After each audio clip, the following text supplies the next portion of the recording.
दोस्तों नमस्कार। आप देख रहे हैं Jalaun times news channel. Bharatiya Janata party high command की पहले जैसी हनक, जो पहले मोदी की हनक थी, वो इस बार जो जिन राज्यों में चुनाव होने वाले हैं वहाँ की जो हलचलें देख के लगता नहीं कि पहले जैसी हनक कायम रह गई। प्रधानमंत्री मोदी जी का विचार ये था कि वो जो है क्षेत्रीय छत्रपों को इस चुनाव में निपटा देना चाहते थे। वो ना रमन सिंह को टिकट चाहते थे, ना वो वसुंधरा राजे को टिकट चाहते थे, ना वो शिवराज सिंह चौहान को टिकट चाहते थे। इसलिए शिवराज सिंह चौहान का और वसुंधरा राजे का नाम पहली सूची में आया ही नहीं था। शिवराज सिंह चौहान के मामले में भी बाद में सरेंडर करना पड़ा।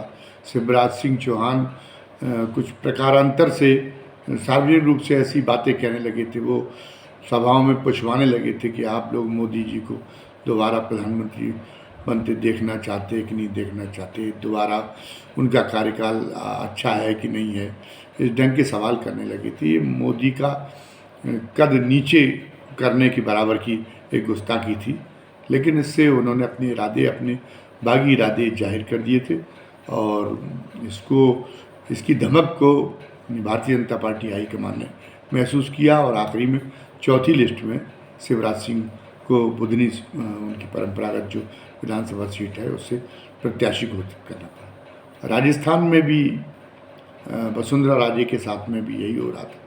पहली लिस्ट में वसुंधरा राजे का नाम नहीं आया था। उनके कई समर्थकों का भी टिकट काट दिया गया था। पहले अभी तक तो हनक ये थी कि अगर भारतीय जनता पार्टी का उच्च कमान कोई फैसला कर देता था कोई टिकट काटने का, तो लगता था अभी तो दूर तक इन लोगों के सत्ता से हटने की गुंजाइश नहीं है, तो कोई अपना कैरियर ख़राब करने के लिए बगावत करके अपना कैरियर ख़राब नहीं करना चाहता था।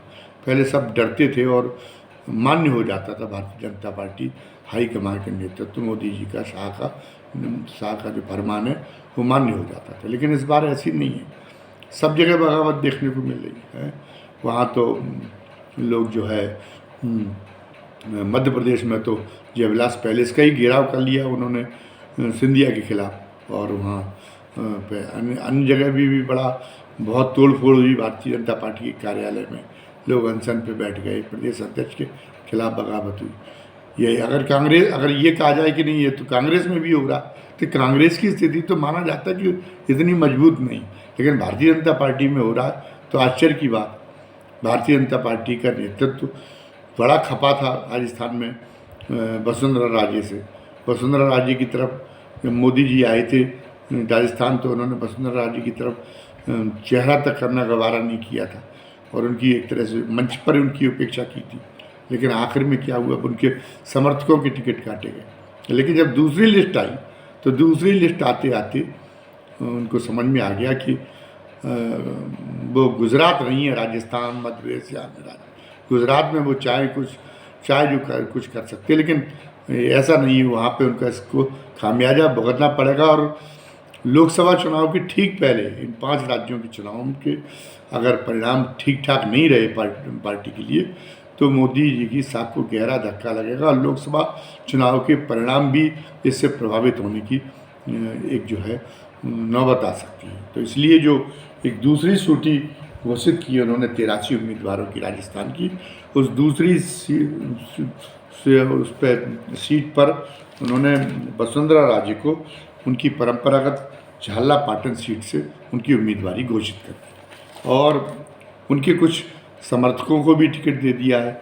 और इस बार पहले उन्होंने 7 सांसदों को टिकट दिया था, 7 विधायकों का टिकट काट के, तो इसलिए बड़ा असंतोष था। इस जगह कई विद्रोह हुए थे।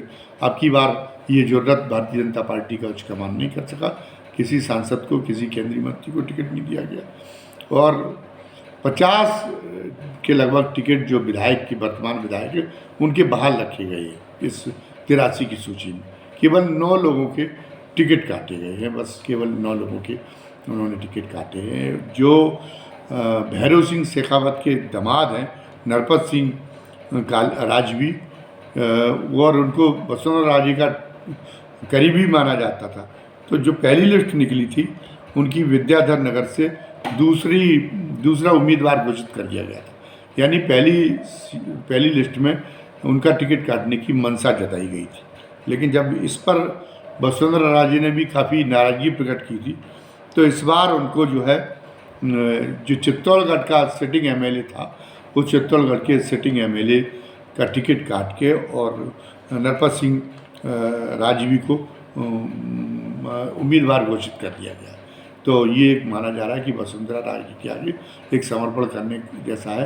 हालांकि कुछ प्रेक्षक ये मानते हैं कि ऐसा इसलिए करना पड़ा क्योंकि भैरव सिंह शेखावत का भी एक पार्टी में बहुत ऊंचा कद रहा है, और भैरव सिंह शेखावत की स्मृति का लिहाज करते हुए और उनके दामाद को सोचा गया कि उनके दामाद की उम्मीदवारी बरकरार रखी जाए।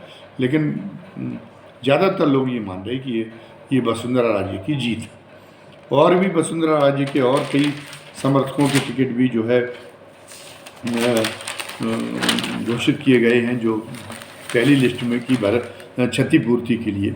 उनमें एक हैं छबड़ा से प्रताप सिंह सिंघवी, जयपुर के मालवीय नगर से कालीचरण सर्राफ। इनको भी वसुंधरा राजे का काफ़ी नज़दीकी माना जाता है। इनको भी जो है उनको उम्मीदवार अब की बार बना दिया गया। वसुंधरा राजे को संतुष्ट करने की कोशिश की गई, लेकिन अभी भी भारतीय जनता पार्टी का हाईकमान इस बात के लिए तैयार नहीं कि वसुंधरा राजे के चेहरे को मुख्यमंत्री पद के लिए घोषित करके और चुनाव लड़ा जाए। अभी भी वही बात है मोदी जी ने जो कही है, कमल के निशान पर, कमल का निशानी हमारा चेहरा रहेगा, और प्रकारांतर से ये कहा गया कि मेरा चेहरा ही पर्याप्त होगा। मतलब मोदी जी चाहते कि उन्हीं के चेहरे पे केवल राज्यों के भी चुनाव लड़े जाएं। और ये हालांकि ये आरएसएस की भी नाफरमानी है, जिसने पिछली बार कर्नाटक विधानसभा के चुनाव के हार के बाद कहा था कि अब केवल मोदी के भरोसे पार्टी को नहीं रहना चाहिए, और राज्यों के चुनावों में वहाँ की जो क्षेत्रीय नेतृत्व है, वहाँ का जो स्थानीय नेतृत्व है, उसको भी महत्व दिया जाना चाहिए। और स्थानीय नेतृत्व का महत्व न दिए जाने की वजह से ही आरएसएस ने महसूस किया था कि वो कर्नाटक में परिस्थिति बिगड़ी है। लेकिन मोदी जी ने, जैसा कि उनका स्वभाव है, जिद्दी उनका स्वभाव, उन्होंने आरएसएस का भी कोई लिहाज नहीं किया। उसको भी उन्होंने, उसके भी जो है जो मंशा थी उसको मान्य नहीं किया, और अब सारे राज्यों में उन्होंने ये जाहिर कर दिया है कि उन्हीं के चेहरे पर चुनाव लड़ा जाएगा। लेकिन अब ये तो हो नहीं सकता कि वसुंधरा राजे केवल विधायक बनने के लिए चुनाव लड़ रही हूँ। निश्चित रूप से वसुंधरा राजे जो है अभी भी इस बात की उम्मीद पाले होगी कि विधानसभा चुनाव के बाद अगर भारतीय जनता पार्टी के लिए परिणाम अनुकूल रहते हैं तो फिर उन्हीं के नाम पर सबसे पहले विचार होगा। और लेकिन अब इस मामले में कितना होता है, पहले तो यही बात है कि जो सर्वे रिपोर्ट्स आ रही हैं उसमें ये बताया जा रहा है कि रिवाज बदल सकता है राजस्थान का। जैसे एक बार कांग्रेस एक बार भाजपा, इस ढंग का जो रिवाज चल रहा था, लेकिन अब की बार हो सकता है कि कांग्रेस रिपीट कर जाए। ये अगर बहुत संभावना बहुत ज़्यादा मजबूत नहीं है तो ये संभावना को नकारा भी नहीं जा सकता। ऐसा भी नहीं, ये भी बनी हुई है। खुद जो है प्रियंका गांधी भी वहाँ तारीफ़ कर आई हैं अशोक गहलोत की जो कल्याणकारी कार्यक्रम है उनकी तारीफ़ करके आई हैं, और उनके कार्यक्रमों ने, उनके कल्याणकारी योजनाओं ने एक मतदाताओं के एक बड़े वर्ग को लुभाने का काम किया है। ये भी साफ साफ दिखाई दे रहा। तो ये तो निश्चित रूप से नहीं कहा जा सकता कि भारतीय जनता पार्टी जो सत्ता में वापसी का सपना पाले हुए है वो सपना पूरा हो ही पाएगा। लेकिन अगर मान लीजिए अगर हो गया तो फिर वसुंधरा राजे के साथ पार्टी का नेतृत्व क्या करेगा, ये सोचने वाली बात होगी। और ये इस पर भी निर्भर करेगा कि कितना ज़्यादा बहुमत वहाँ पे भारतीय जनता पार्टी को प्राप्त होता है। अगर वो भारतीय जनता पार्टी को बहुमत मिलता है तो बहुमत मार्जिनल बहुमत होगा या अच्छा खासा बहुमत होगा। अच्छा खासा बहुमत होगा तो हो सकता है स्थितियाँ बदल जाएँ। जैसे मध्य प्रदेश में जब ज्योतिरादित्य सिंधिया को अपने पाले में खींच के और जैसे तैसे सरकार बना ली थी, कमलनाथ की सरकार को गिरा के, तो उस समय पे भी ये कहा जा रहा था कि मोदी की इच्छा ये नहीं कि शिवराज सिंह को दोबारा जब शिवराज सिंह को कमान सौंपी जाए। वो शिवराज सिंह को 5वीं बार कमान सौंपने के मूड में नहीं था, लेकिन स्थितियाँ कुछ ऐसी बन गई थी। कहा तो ये आता कि विधानसभा चुनाव में जो हार हुई थी भारतीय जनता पार्टी की, वो शिवराज सिंह को हाशिए पर करने के लिए मोदी के जल्दबाजी में दिए गए बयान की वजह से हुई थी। अब चुनाव परिणाम पूरी तरह घोषित नहीं हो पाए थे, उसके पहले ही मोदी जी ने हार स्वीकार कर ली। इसका नतीजा ये हुआ कि जहाँ 500 और 1000 के मार्जिन से भारतीय जनता पार्टी के उम्मीदवार हारे, अगर ये मोदी जी हार स्वीकार न करते तो हो सकता है कि प्रशासन के सहयोग से वो सीटें भारतीय जनता पार्टी को मिली जाती। लेकिन उस समय वो उनके मन में ये था कि मुझसे भी ज़्यादा सीनियर हुए जा रहे मुख्यमंत्री के रूप में इनका दर्जा हुआ जा रहा है शिवराज सिंह का, तो मोदी इसलिए नहीं चाहते थे। लेकिन बाद में जब वो भी आए तो कंफर्टेबल मेजॉरिटी नहीं थी, तो उसके बाद में भी संकट फंसा हुआ था, तो ज्योतिरादित्य सिंधिया को मुख्यमंत्री बनाने का वायदा मोदी पूरा नहीं कर पाए।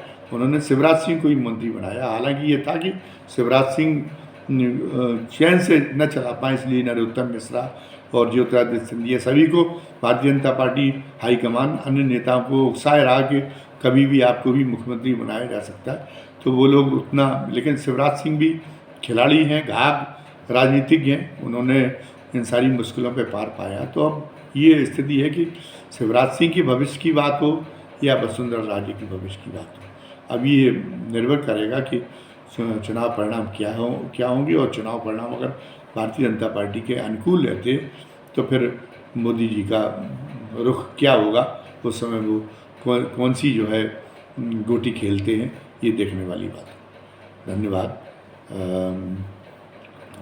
और फिर आपसे वही गुजारिश है कि अगर आपको हमारा YouTube चैनल पसंद आ रहा हो तो आप इसको सब्सक्राइब करें, आप बेल आइकॉन दबाएं ताकि आपको समय पर जो हम नया वीडियो डालें उसके नोटिफिकेशन मिल जाया करें, और आप लाइक करें हमारे को, हमारा उत्साह भी बढ़ेगा और हमें जो है आपके माध्यम से नई ऊर्जा मिलेगी और ज़्यादा अपने इस चैनल में निखार लाने के लिए। धन्यवाद। जय हिंद, जय भारत।